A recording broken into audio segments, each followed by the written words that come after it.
Video शुरू करने से पहले आपको बता दें कि यदि अभी तक आपने हमारे चैनल को सब्सक्राइब नहीं किया है तो अभी कर लें और साथ में नोटिफिकेशन घंटी को भी दबाएं ताकि हमारी वीडियो सबसे पहले आप तक पहुंच सके। रसना के साथ उतरता है, हृदय में करता वास, भूमा वर्षा प्रेम की, षट ऋतु 12 मास।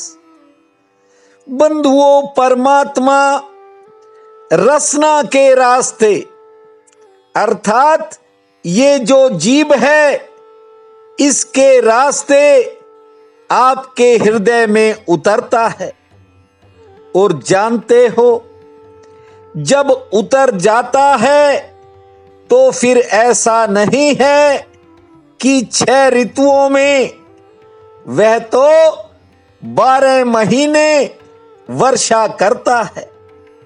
और ऐसी वर्षा जो भीतर के जहर को अमृत में बदल देती है।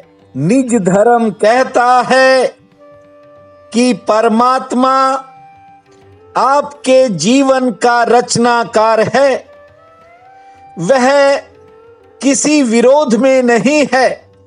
जब रचना ही उसने की है तो फिर आपको वह दुख क्यों देगा। थोड़ा हृदय को खोलो और उसे जब बरसने दोगे तो आप पाओगे कि ऐसी मस्ती है जो जाती ही नहीं है। जहां उसके नाम का सरोवर भरता है वहां ज्ञान का प्रकाश अपने आप उठ जाता है और भीतर ज्ञान के फूल खिलने लगते हैं। बंधुओं, शास्त्र के शब्दों में उलझोगे तो ये जीवन उलझ जाएगा। इसलिए कहता हूं, जैसे हंस जो है वह जल में से दूध को अलग पहचान लेता है, वैसे ही आप निज धर्म के सूत्रों को समझने का प्रयास किया करो।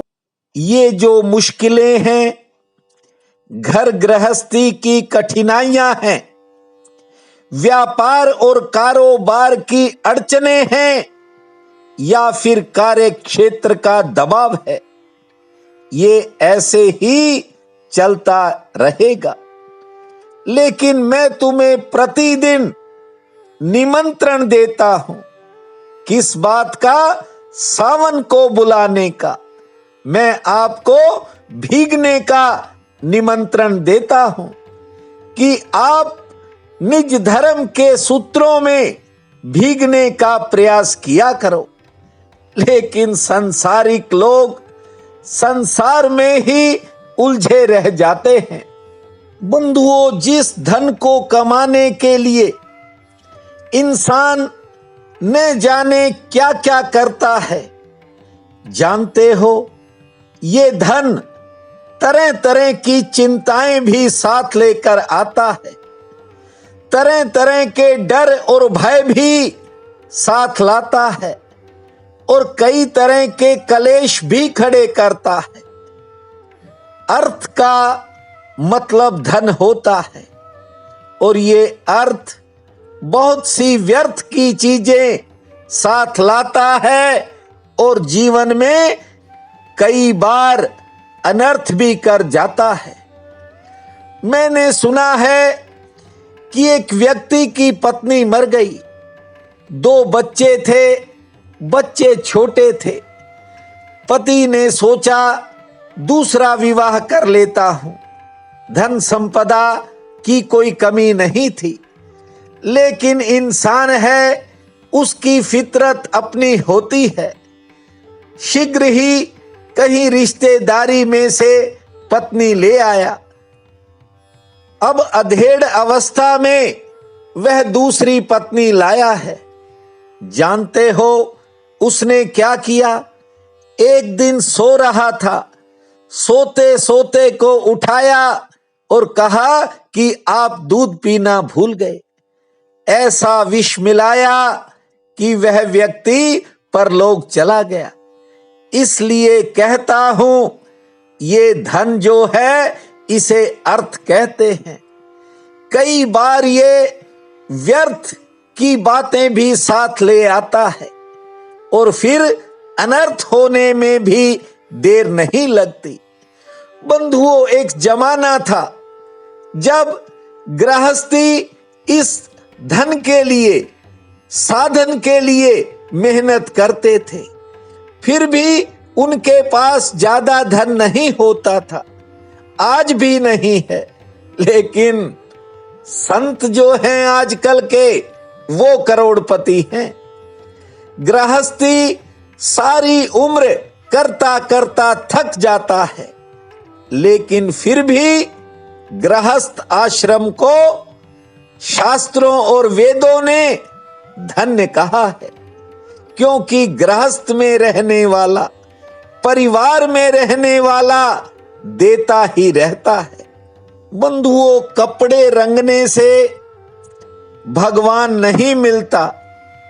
ये वह व्यक्ति, वह महान आत्मा कहती थी जिसने निज धर्म के सूत्र सुनाए। वे कहते थे कि यदि मन को उसके रंग में रंग लिया तो उसका द्वार अपने आप खुल जाएगा। ये दुनिया है, यहां कुछ लोग रोटी न कमानी पड़े इसलिए भी भेष बदल लेते हैं, और कुछ लोग ऐसे भी हैं जो सब कुछ त्याग कर परमात्मा के रंग में रंग जाते हैं। जब मैं छोटा था तो मैं अक्सर श्रवण कुमार को पढ़ता था। मेरा मन हमेशा ऐसा कहता कि मां बाप की सेवा से बड़ा कुछ नहीं है। बंधुओं, पुंडरीक भक्त हुआ है, आपने भी सुना होगा, जानते हो। ये जो पुंडरीक भगत था, अपने बूढ़े मां बाप की सेवा करता था। जब वे सो जाते, एक का सिर एक गोडे पर और दूसरे का सिर दूसरे गोडे पर। मेरे कहने का मतलब है कि मां का सिर दाएं पैर पर और पिता का सिर बाएं पैर पर। पुराना समय था, गर्मी होती थी तो घंटों पंखे झलता था, और खाने के लिए 2 समय भिक्षा भी वही लाता था। सारा घर का काम करता था। एक दिन अपने माँ बाप को अपने दोनों पैरों पर लिटाकर हवा कर रहा था। जानते हो, भगवान श्री कृष्ण वहां पहुंचे हैं जहां पुंडरीक अपने माँ बाप की सेवा कर रहा है। पुंडरीक के पीछे भगवान कृष्ण खड़े हो गए और कहने लगे कि तूने अपने माँ बाप की बड़ी सेवा की है, आज मैं तुझे दर्शन देने के लिए आया हूं। जानते हो भक्त पुंडरीक ने क्या कहा? उसने कहा कि पहली बात तो थोड़ा धीरे बोलो, मेरे माता पिता की नींद में खलल पड़ जाएगी। और दूसरी बात यह है प्रभु, यदि मैंने आपकी तरफ देखा तो मेरे माता पिता उठ जाएंगे, इसलिए आप थोड़ी देर के लिए विश्राम करो। जानते हो, जब भगवान ने देखा तो भगवान ने उसके माता पिता को घंटों गहरी नींद में सुला दिया ताकि पुंडरीक थक जाए और मेरी तरफ देखे। लेकिन ऐसा नहीं हुआ, भगवान ही थक गए। बंधुओं, भगवान को अपने कमर पर हाथ रखना पड़ गया था। सो बंधुओं, जिसने अपने माता पिता की सेवा कर ली, उसने समझो सब कुछ कमा लिया। आपसे कहता हूं, ये जीवन, ये संसार यूं ही चलता रहेगा। मैंने अपने जीवन में चातुर्मास से बहुत कुछ पाया और इस बार वैधानिक रूप से चातुर्मास करने जा रहा हूं।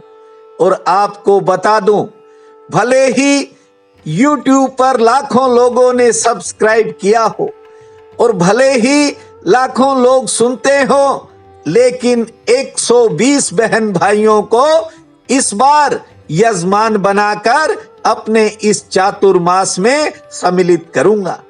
यदि किसी बहन भाई की इच्छा हो तो वह संपर्क भी कर सकता है। बंधुओं, हर इंसान सुरक्षा के इंतजामों में उलझा है, लेकिन एक बात बता दूं, कब वहां से बुलावा आ जाता है ये पता नहीं चलता। इसलिए जीते जी इंसान जो कर जाता है वही उसके साथ जाता है।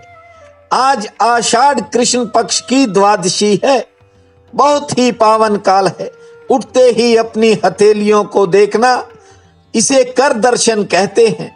और उसके बाद धरती मां को प्रणाम करना, 12 बार लंबी श्वास लेने के बाद 60 बार ताली बजाना, 2 पौधों को जल देना, सूर्य नारायण को नमस्कार करना, बजरंग बली का नाम लेकर दिन के कामों की शुरुआत करना, मीठी रोटी का चूरमा बनाकर दोपहर में बालाजी भगवान को भोग लगाना और शाम के समय ज्योत जलाकर हनुमान चालीसा का पाठ करना।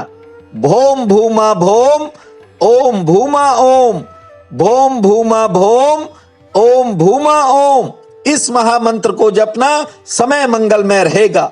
प्रिय बंधुओं व मातृदेवी शक्तियों, आज 6 जुलाई दिन मंगलवार है। आप सबको मेरा नमस्कार है। आज का राशिफल इस प्रकार है। मेष, आज आपके मन में कोई नई योजना आएगी, किसी करीबी से मिलन होगा, सेहत ठीक रहेगी, कुछ खर्चे बढ़ सकते हैं। वृषभ, महत्वपूर्ण किसी काम में सफलता मिलेगी, आमदन के लिए दिन ठीक है, कोई नई मुलाकात आपके लिए फायदेमंद रहेगी। मिथुन, आज किसी काम में अचानक रुकावट आ सकती है, कारोबारी सितारे मध्यम श्रेणी के हैं, लेन देन की यदि कोई समस्या है तो हल निकलेगा। कर्क, कुछ कामों में इंतजार करना पड़ेगा, आमदन के लिए दिन ठीक रहेगा, यात्रा भी होगी, मान सम्मान भी बढ़ेगा। सिंह, आज किसी नई चीज को पाने की इच्छा मन में जागेगी, परिवार में समय ठीक बीतेगा, आमदन की दृष्टि से दिन ठीक रहेगा। कन्या, आज किसी काम के लिए कहीं जाना पड़ सकता है, कोई अच्छा समाचार आ सकता है, सेहत ठीक रहेगी और मित्रों से मिलन होगा। तुला, कार्य क्षेत्र में अचानक व्यस्तता बढ़ सकती है, कोई नई योजना कामयाबी की तरफ बढ़ेगी, यात्रा लाभकारी रहेगी। वृश्चिक, परिवार में किसी बात को लेकर मतभेद हो सकता है, आमदन के लिए दिन ठीक है, संतान संबंधी कामों में खर्चा हो सकता है। धनु, कोई काम किसी दबाव में करना पड़ सकता है, आमदन का नया जरिया, नया अवसर मिलेगा, दोपहर बाद समय बदलेगा और कोई पुरानी योजना सफलता की तरफ बढ़ेगी। मकर, अचानक मनोबल में बढ़ोतरी होगी, कार्य क्षेत्र से अच्छा समाचार आने का योग है, आमदन के लिए भी दिन ठीक रहेगा। कुंभ, आज कामकाज का बोझ कुछ ज्यादा रह सकता है, परिवार में कोई नई खुशी मिलेगी, सेहत ठीक रहेगी और यात्रा भी हो सकती है। मीन, कारोबारी सितारे ठीक हैं, कोई एक्स्ट्रा इनकम हो सकती है और आज किसी विशेष काम में सफलता मिलने का विशेष योग बनेगा। आज का ये दिन आप सबके लिए अति शुभ फलदायी हो, यही मेरी प्रार्थना है। आप सबका बहुत बहुत धन्यवाद।